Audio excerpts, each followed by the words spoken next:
In my quest for finding the most commonly used persuasive techniques used by climate change ads, I've created my own 3 categories that I've named pathos, foreboding horror, and foreboding optimism.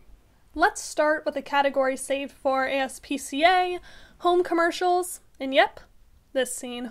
Now, quick reminder, almost all ads fall under the 3 persuasive techniques, ethos, logos, and pathos. Ethos is about establishing your authority to speak on the subject, logos is your logical argument for your point, and pathos is your attempt to sway an audience emotionally. A pathos ad is all about tugging on the heartstrings. The creators want to invoke sympathy, hoping it will spur you to action to help their cause, or buy their product. So, let's build a climate change ad powered by pathos. Commercials using pathos tend to have sad, melancholy music. The colors tend to be less saturated, and the cinematography and editing usually adopts more of a nature documentary style. If the ad includes text, it tends to be in flowing fonts, the type you might find on a funeral program. Although this category is called pathos, it's not uncommon to combine persuasive techniques. You can throw some facts in there for logos, or have a well-known spokesperson say the script for ethos. It seems like the goal for these pathos commercials is to have you focus on the imagery and the message, and not get caught up in a lot of spectacle or flashy cinematography, which is very different from example 2. The foreboding horror category. These are ads that focus on the bad stuff, using film techniques from horror and action movies to incite a reaction from the audience. The music in this ad tends to be suspenseful, or, once again, melancholic. The lighting is usually dark and very contrasted. The colors tend to be desaturated, making the tone feel grim. The cinematography and editing is fast-paced, using jolting movements and the transitions from scene to scene, causing the viewer's heart rate to pick up, feeling anxious and overwhelmed. If there's text, there's usually a couple styles they use, but they tend to be sharp, solid, and blunt. The foreboding horror category very much uses pathos as well. It makes you scared, although it also is paired up with the logos, displaying facts and showing receipts for its scary premonitions. The whole reason climate change ads use this category is to inflict an emotional response. If we keep going down the road we're on, then this is what the world's going to be like, trying to scare people into action, which is pretty persuasive. But to end on a slightly lighter note, let's talk about the last category, foreboding optimism. This is similar to foreboding horror, but usually takes a brighter approach, ending with a polite call to action.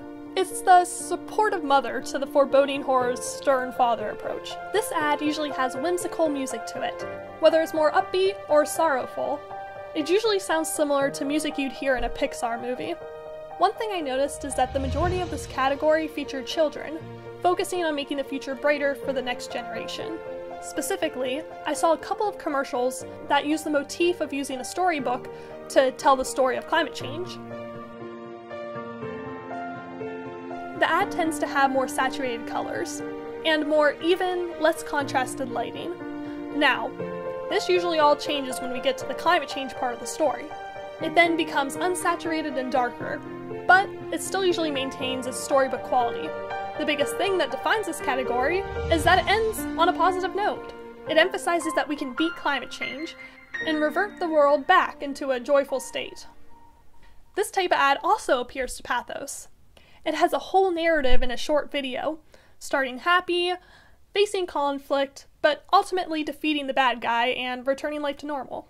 There also tends to be some simple logos. They give references to the effects of climate change, but not really any specifics. Like using a child's storybook, they're explaining it in a way that a kid could understand. In other climate change ads that have this hopeful ending, the fonts for the text tends to be strong. Bold letters with curving lines that you would expect in a presidential campaign video, or in a motivational pamphlet.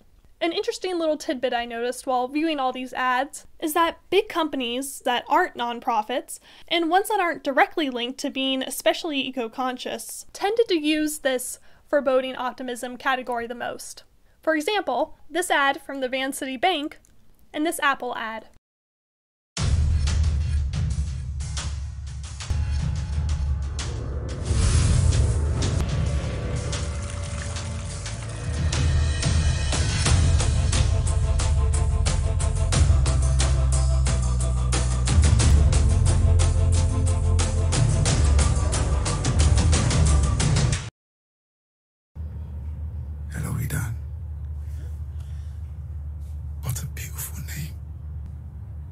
It means magic.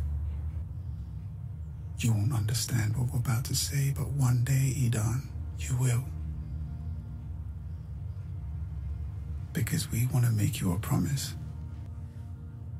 A promise between you and us and the planet. We promise that everything we make, the way we make it, and even how you use it, will be carbon neutral by your 10th birthday. Believe us, it's not a promise that's easy to keep. But it's one we intend to. Promise.